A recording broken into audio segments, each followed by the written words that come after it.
Bom, pessoal, boa tarde. Vamos dar início aí à nossa aula, né? Nosso repasso aí de pediatria. Vamos falar primeiro das patologias do sistema respiratório, das vias superiores, né? Das infecções das vias superiores aí. Então, vamos falar do resfriado comum, né? Então, vamos começar com ele, né? Primeira coisa, as infecções respiratórias têm um diagnóstico sindrômico, que é a dificuldade para respirar, dor no ouvido, coriza, dor da garganta. O primeiro passo é definir o diagnóstico anatômico, né, da infecção respiratória aí na infância. Pode acometer qualquer ponto da via respiratória, desde a fossa nasal até o alvéolo pulmonar. E qual que vai ser a IRA? Qual que vai ser o sítio anatômico? A gente vai buscar dois sinais chaves, que é o estridor e a taquipneia. O estridor vai ser a obstrução das vias de condução extrapleurais, ruídos de predomínio inspiratório, tá? Que costuma indicar alguma doença que acomete geralmente a laringe. E a taquipneia são as doenças das vias inferiores, das vias aéreas inferiores, tá? Daí tem assim, a gente tem que saber para cada idade qual que é a taquipneia, né? Até 2 anos, aliás, até 2 meses é maior ou igual a 60. De 2 a 12 meses é maior ou igual a 50. De 1 ano a 5 anos é maior ou igual a 40. Até 5 anos de idade, a presença da taquipneia, ela é um grande marco da doença das vias aéreas inferiores, que vai atacar o parênquima pulmonar. Daí a gente tem que ver se esse paciente ele tá sem taquipneia e sem estridor, com estridor, com taquipneia e sem estridor. Porque se for sem taquipneia e sem estridor, a gente sabe que é infecção das vias aéreas superiores, que pode ser um resfriado comum, uma otite média aguda, uma rinocinusite, uma faringite aguda. Se for com estridor e a frequência respiratória for variável, já é doença periglótica. E se for uma taquipneia com taquipneia e sem estridor, já é pneumonia, certo? Então, assim, com estridor e com taquipneia são doenças periglóticas. Com estridor sem taquipneia também são doenças periglóticas. Sem estridor com taquipneia é pneumonia. Sem estridor e sem taquipneia são azivas, né? Que é a infecção das vias aéreas superiores. Então, a infecção das vias aéreas superiores, vamos começar pelo resfriado comum, né? O resfriado comum ela é uma infecção viral dos seios paranasais, uma inflamação da mucosa nasal, mucosa dos seios paranasais e mucosa faríngea, né? Ele dura 7 dias, né? Tem a infecção e a inflamação da mucosa nasal. O agente etiológico é o rinovírus, 50% dos casos, em menores de 5 anos. Uma criança de até 5 anos de idade, saudável, ela fica resfriada de 6 a 8 vezes ao ano. Se a criança frequenta creche, ela ficará resfriada 12 vezes por ano, então aumenta se ela vai para a creche. Então, como estava falando, a etiologia pode ser o rinovírus, coronavírus, parainfluenza, influenza, vírus sincicial respiratório, certo? É transmitido principalmente pelo contato direto. Então, o que que acontece? O vírus que causa doença do trato respiratório, eles podem acometer qualquer ponto da árvore respiratória. O rinovírus e o coronavírus acometem principalmente as vias aéreas superiores. O parainfluenza causa principalmente a laringite, o influenza a gripe e o vírus sincicial respiratório a bronquiolite. Né? Qual que vai ser o quadro clínico desse paciente? Coriza, no início ela é clara e alina, depois ela se torna mucopurulenta, né? Obstrução nasal com presença de roncos na auscultação pulmonar, Tosse, a tosse nem sempre ela está presente. Quando ela está presente, ela tem predomínio noturno e febre, certo? O tratamento é uma doença autolimitada, né? A gente deve acalmar a família.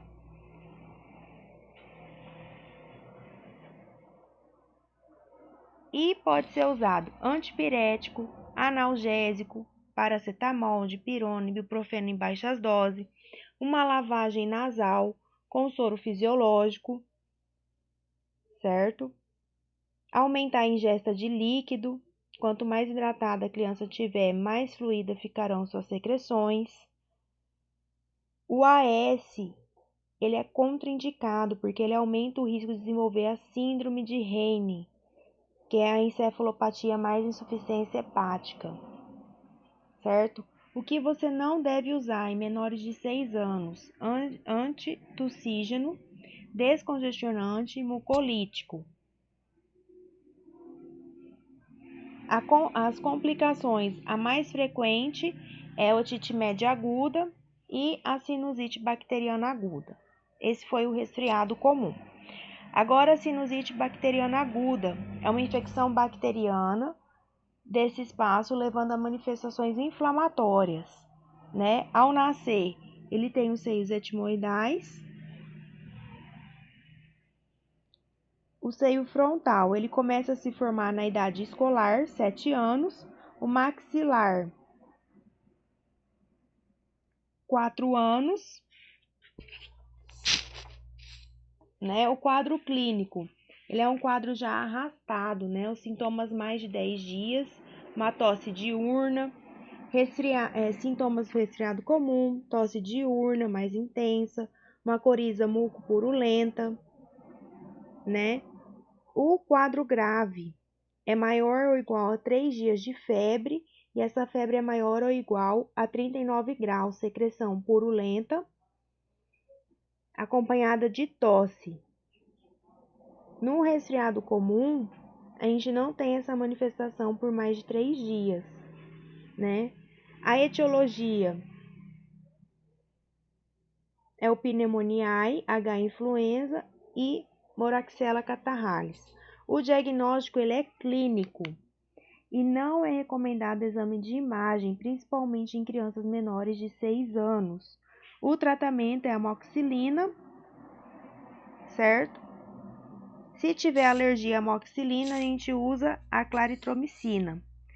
As complicações, a gente tem a celulite orbitária, né, que a criança vai ter edema palpebral, hiperemia, dor à movimentação ocular, certo?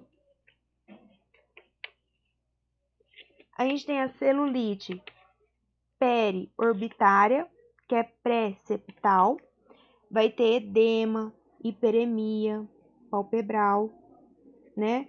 O diagnóstico é pela tomografia de órbita, né? Para diferenciar. O diagnóstico diferencial que a gente tem que fazer é da rinite alérgica, sífilis e corpo estranho. Na rinite alérgica, vai ter prurido e espirro, vai ter uma palidez mucosa e eosinófilo. Na sífilis, a gente vai ter uma obstrução intensa, secreção sanguinolenta. No corpo estranho, a gente tem uma rinorreia fétida, sanguinolenta e obstrução é unilateral, certo? Isso foi a sinusite. A otite média aguda, que é a mais comum, né? Uma infecção bacteriana da orelha média, que desencadeia uma reação inflamatória muito intensa, comum principalmente nos primeiros 2 anos de vida. A orelha média, ela comunica-se com a nasofaringe através da tuba auditiva. A mucosa da tuba auditiva ela é contínua com a mucosa da nasofaringe. Se a mucosa auditiva estiver inflamada, vai ter um acúmulo de líquido no interior da orelha média. O líquido que promove a sensação de hipoacúsia vai aumentar a bactéria patogênica que vai colonizar na nasofaringe ascendente e atinge a orelha média. O líquido é estéril, vai tornar purulento, né, intenso o processo inflamatório na orelha média, vai formar o abscesso na orelha média Eventualmente, essa secreção purulenta pode drenar, causa uma perfuração da membrana timpânica, esterolizando-se na forma de otorreia. O pico é entre 6 a 12 meses, né? O quadro clínico vai ter dor, queixa específica, irritabilidade, otorreia, secreção purulenta do conduto auditivo externo, né? Quando tem perfuração, altalgia, né? O fator de risco, mamadeira, uso de chupeta, creche, tabagismo. O diagnóstico ele é clínico pela otoscopia. Na otoscopia a gente vai ver o quê? Uma opacidade, vai estar abaulada, vai ter uma otorreia quando tiver perfuração e uma hiperemia, né? Vai estar hiperemeada. Tá? O tratamento é analgésico antipirético, antibiótico, né? Em observação inicial. A primeira escolha é a amoxicilina, né? Por 10 dias, de 80 a 90 miligramas quilopesio dia, né?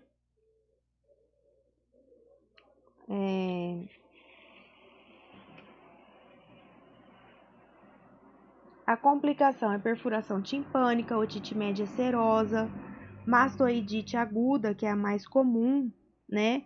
Na mastoidite aguda a gente vai ter hiperemia, edema retroauricular, um deslocamento do pavilhão auricular. Isso requer internação hospitalar e antibiótico parenteral, né? A faringite bacteriana. A faringite ela pode ocorrer em qualquer fase na vida, na maioria das vezes é de etiologia viral, benigna e autolimitada. A faringite que nos preocupa é a bacteriana, né? O agente etiológico é o Streptococcus beta-hemolítico do grupo A, porque corre o risco de ter uma evolução com febre reumática, né? O quadro clínico, ele acontece mais de 5 a 15 anos, vai ter febre alta, dor de garganta, exudato amidaliano, petequias no palato, não tem coriza e não tem tosse, tá? O diagnóstico diferencial que a gente tem que fazer é do que?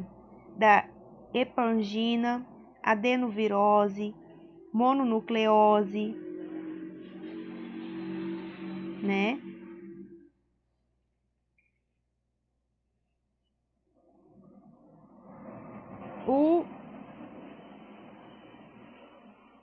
O tratamento, né? Nos quadros virais, você vai tratar os sintomas: antitérmico, analgésico e hidratação, né? O diagnóstico complementar, você vai fazer o teste rápido, que vai ser a coleta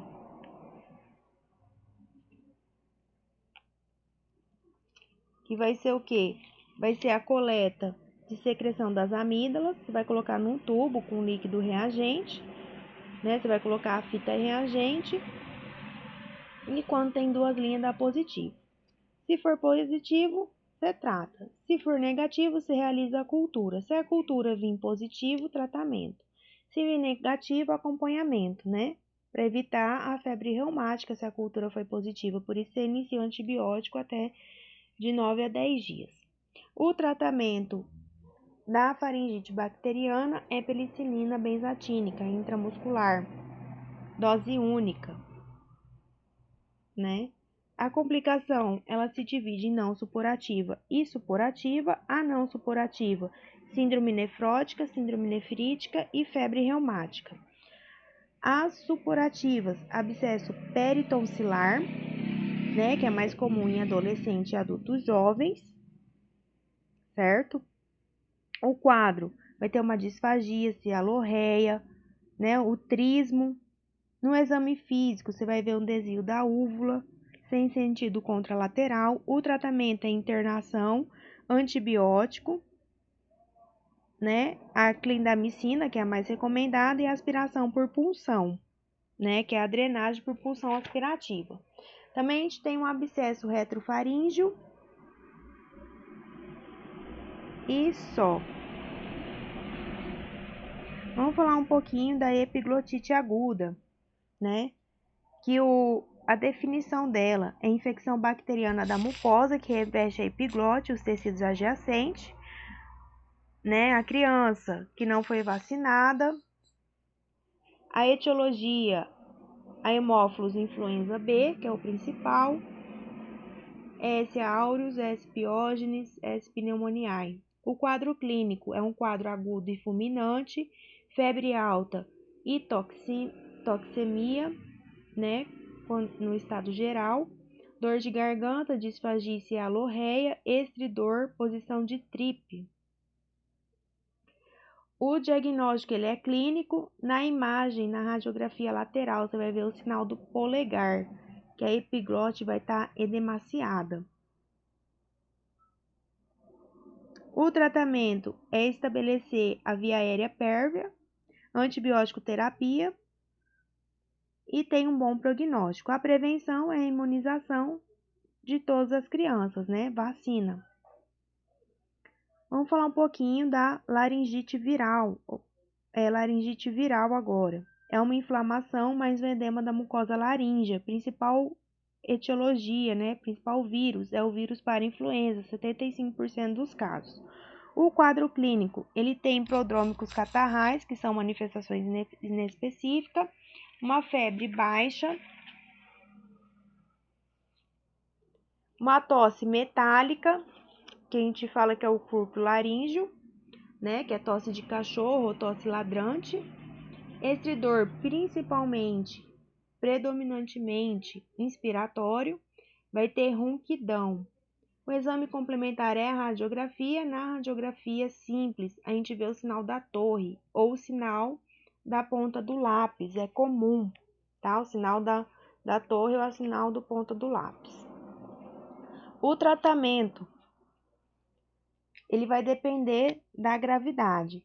Se for com estridor em repouso, vai ser adrenalina, corticoide, a dexametasona e observar por 2 a 3 horas.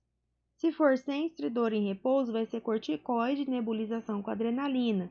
Se for estridor leve, vai ser corticoide. O diagnóstico diferencial que a gente tem que fazer é com a traqueite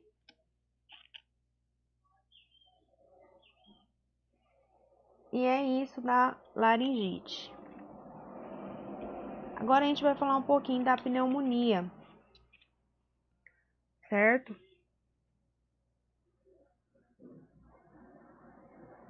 Vamos falar um pouquinho aí da pneumonia, ainda dá um tempinho para nós falarmos antes da prova aí. A pneumonia ela pode ser bacteriana, que é o quadro agudo e grave, atípica, que é o curso insidioso, forma arrastada, e a viral, que é a bronquiolite, né, que é a presença de sibilos. Em menores de 2 anos, essa pneumonia é mais comum e áureos. Se trata com amoxicilina por 7 a 10 dias. Se for hospitalizada, penicilina, né? Menores de 2 anos, Streptococcus agalactiae, do grupo B, que é do trato genital feminino, e gram-negativo entéricos. Vai ser ampicilina mais aminoglicosídico o tratamento. A pneumonia por Staphylococcus aureus é uma pneumonia rara. A maior parte desse evento se concentra no primeiro ano de vida do lactente, né, da criança pequena, com evolução grave, cheia de complicação. Além disso, há uma porta de entrada cutânea.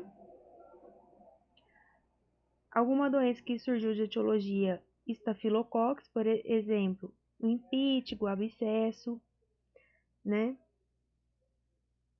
A gente tem que pensar na complicação, que é o derrame pleural e a pneumatocele, né? Ver se tem alguma porta de entrada cutânea.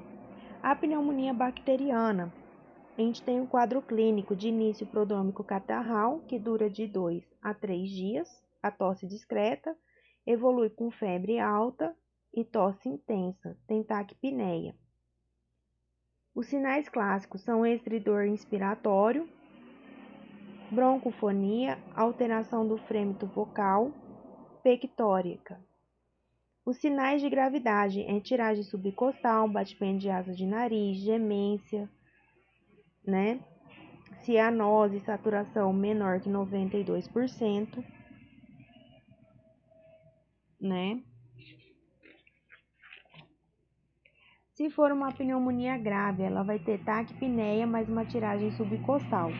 Se for muito grave, vai ter taquipneia mais cianose, tá? O diagnóstico complementar é radiografia de tórax, mas ela não é obrigatória, certo? Se for uma pneumonia bacteriana, vai indicar, você vai ver consolidação.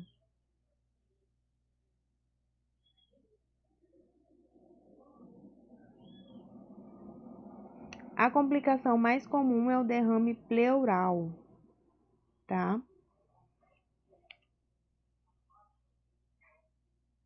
O tratamento, né? Indicações de hospitalização aí. Em idade menor de 2 meses, comprometimento respiratório grave, sinais de perigo, que é vômito, vomita tudo que ingere, a criança é capaz de aceitar líquido. Se tem uma doença de base, uma cardiopatia congênita, imunodeprimido, complicação radiológica, que é o derrame pleural, um abscesso, né? O tratamento ambulatorial em maiores de 2 meses é amoxicilina via oral, né? A duração do tratamento é 10 dias. O tratamento hospitalar em menor de 2 meses é penicilina cristalínica. E se a pneumonia ela for muito grave, oxacilina mais ceftriaxona, né? O tratamento hospitalar em maiores de 2 anos é ampicilina mais o aminoglicosídico.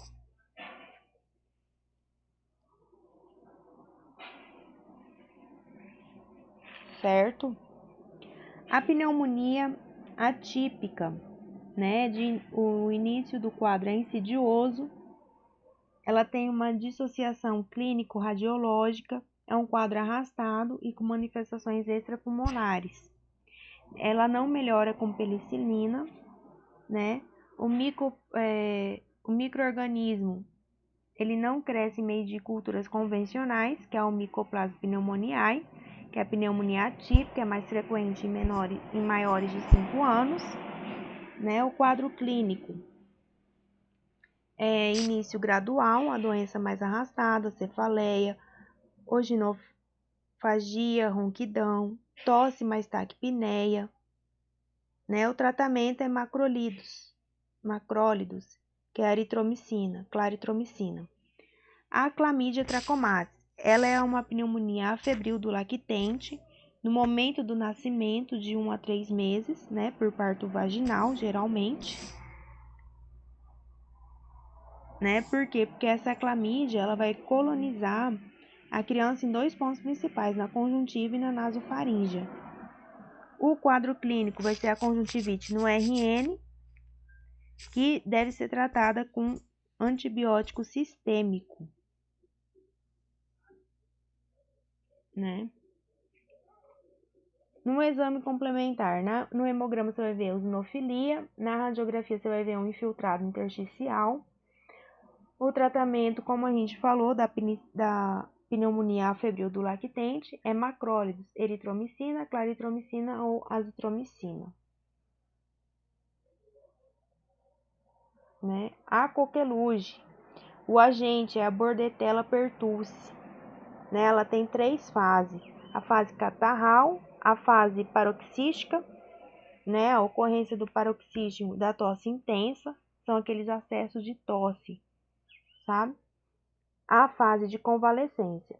Em maiores de 3 meses, é tosse mais apneia, mais a cianose, né? Porque pode levar a criança a convulsionar aí. O tratamento de primeira escolha é a azitromicina, de segunda escolha é a claritromicina. A bronquiolite viral aguda, ela é o primeiro episódio de sibilância associada a uma infecção viral em uma criança menor de 2 anos. A etiologia dela é pelo vírus sincicial respiratório. O quadro clínico é maior de 2 anos. Prodrômicos catarrais, que é o resfriado comum. Febre e tosse, taquipneia e sibilos, né? E tem um tempo expiratório prolongado. O exame complementar, o diagnóstico, ele deve ser clínico, mas você pede uma radiografia de tórax, você vai ver o sinal de hipersuflação, retificação da cúpula diafragmática, um aumento do espaço intercostais e uma hipertransparência pulmonar. A complicação da bronquiolite viral aguda é a atelectasia. Fazer diagnóstico diferencial com asma, que a gente falou.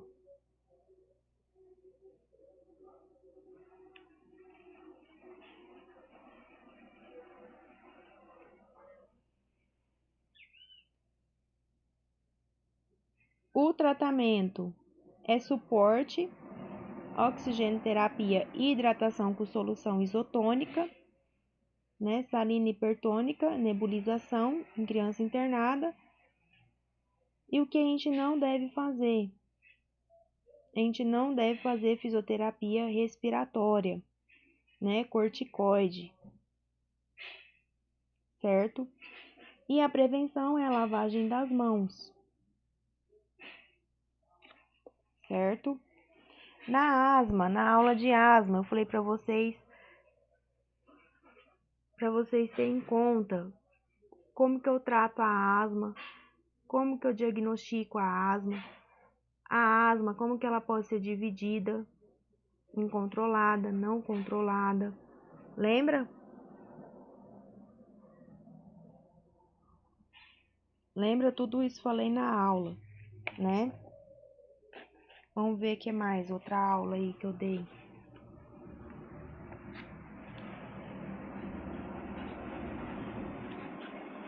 Vamos falar um pouquinho da diarreia, né?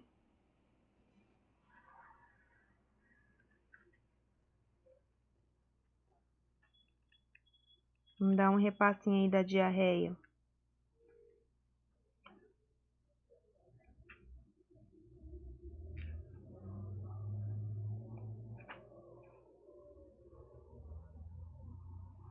Só um pouquinho.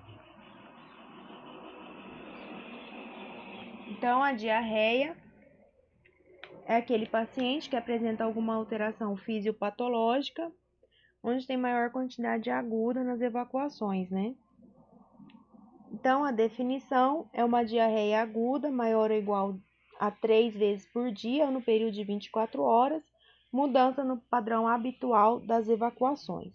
Ela pode ser aguda, persistente ou crônica. Quando ela é aguda, ela tem a duração até 14 dias, a etiologia é infecciosa. A persistente, ela dura 14 dias ou mais, que é de 14 a 30 dias. E a crônica, a duração superior a 30 dias.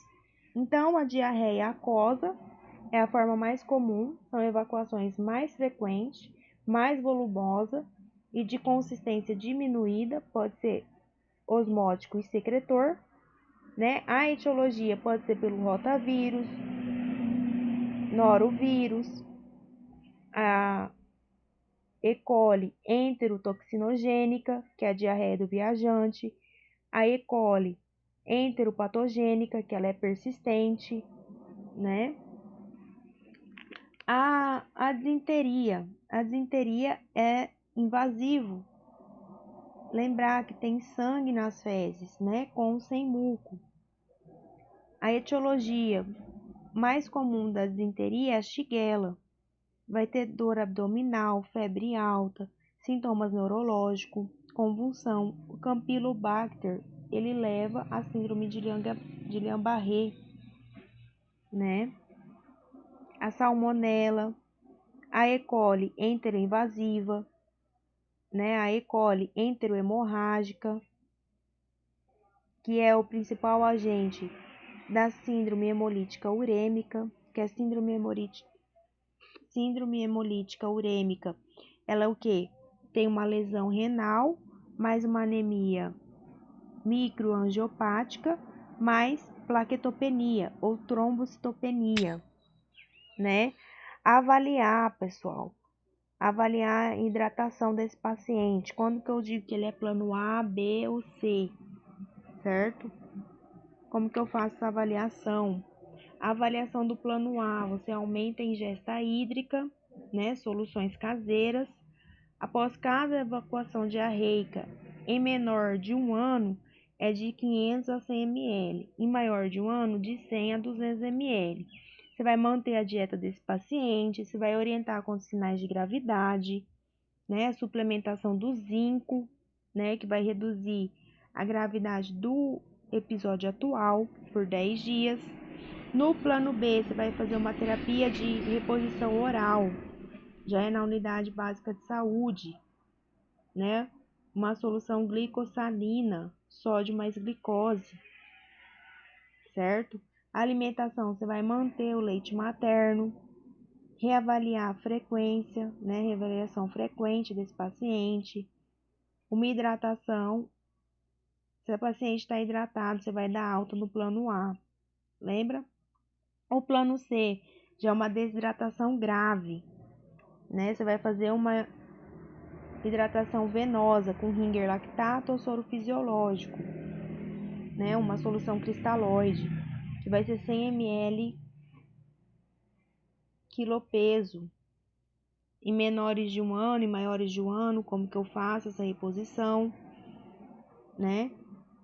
Você vai reavaliar e você vai dar alta com o plano A, certo? Bom, pessoal, é isso aí. Nosso repasso aí. Boa prova para todo mundo aí.